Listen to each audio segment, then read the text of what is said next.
ఆ తర్వాత అశ్వారావుపేట నియోజకవర్గం వాళ్ళు రావాలి. అమ్మ రెండమ్మ సావిత్రమ్మ, సావిత్రి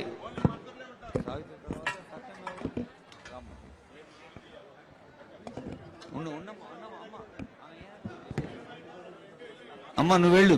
సత్యమ్మ, తర్వాత అశ్వారావుపేట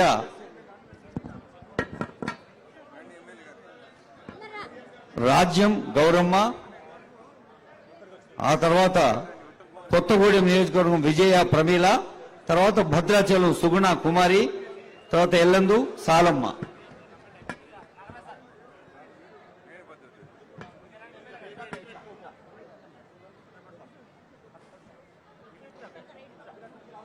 మహిళా శక్తికి ఇది ప్రతీక.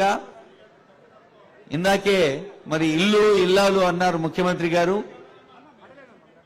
ఆలయాన వెలసిన దేవుని రీతి ఇల్లాలే ఈ జగతికి జీవన జ్యోతి. మరి జగతికి జీవన జ్యోతి లాంటి ఇల్లాలు ఆరోగ్యంగా ఉండాలి, ఆనందంగా ఉండాలి అని ఇందిరమ్మ ఇండ్లు వారికి అందించడం జరుగుతోంది. వాళ్ళ చేతుల్లో అంటే ఇండ్లున్నాయి, మీ చేతుల్లో చప్పట్లున్నాయి. రేపు మీ అందరి చేతుల్లో కూడా ఇండ్లు వస్తాయని కోరుతూ ఇప్పుడు ఆయా యజమానులకి పట్టాలు అందజేయడం జరుగుతోంది. ఇందిరమ్మ ఇండ్ల పథకం కింద దుమ్ముగూడెం, బుర్గంపాడు, మణుగూరు మండలాలు సుక్కమ్మ, బండారి చుక్కమ్మ, తేజావత్ భారతమ్మ, మెండెం సావిత్రి, తెల్లం సమ్మక్క, పూనెం సుభద్ర, కుంజా చిట్టమ్మ వీరికి తెలంగాణ రాష్ట్ర హౌసింగ్ కార్పొరేషన్ అలాగే భద్రాద్రి కొత్తగూడెం జిల్లా కలెక్టర్ అండ్ జిల్లా అడ్మినిస్ట్రేషన్ పక్షాన ఈ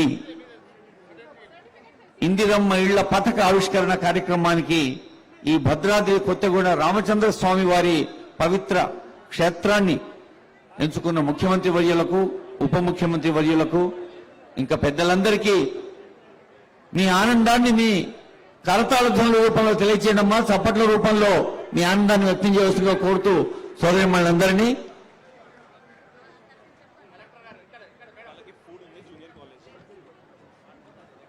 అమ్మ అందరికీ లంచ్ ఏర్పాటు చేసింది మన ప్రభుత్వం జూనియర్ కాలేజీ క్యాంపస్ లో.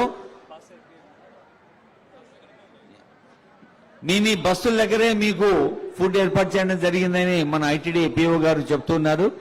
మేడం ఆనరబుల్ మినిస్టర్ సీతక్క గారు కూడా కలిసి భోంచేద్దామని చెప్తున్నారు.